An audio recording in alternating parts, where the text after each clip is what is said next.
I am Ariadne, goddess of paths and festivals. Once, I was a princess of Crete. My father, King Minos, ruled the seas and clung to his power. After my brother's death, a war began. Crete defeated Athens. As punishment, my father demanded Athens send sacrifices to the Minotaur in the Labyrinth.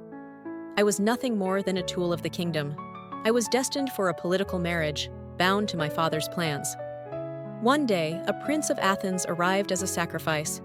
His name was Theseus, but he was different from those who had accepted their fate. "I will survive," he said, "and I will return to Athens." He was my enemy's prince, but I wanted to help someone who dared to defy fate. For the first time, I made a choice of my own. I found a way out of the labyrinth and gave Theseus a thread. He killed the Minotaur and returned alive.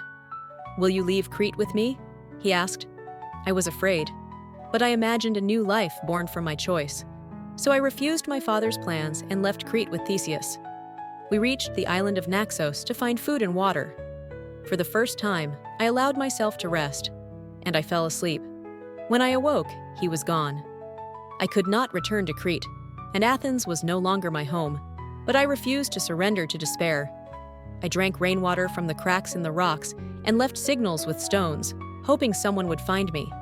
Days passed in silence. Then, one night, I heard music. A light approached. He was a stranger, but he spoke my name. "I am Dionysus, god of wine and festivals. Ariadne, I saw you carve your own path. Will you come with me?" I took his hand and followed him to Olympus. The gods honored me for forging my destiny. They made me a goddess. Dionysus gave me a golden crown as a gift of love. He cast it into the sky, and it became the constellation called the Northern Crown. Now I shine among the stars, guiding those who search for their way. I am remembered as the mortal who defied her fate and rose as a goddess.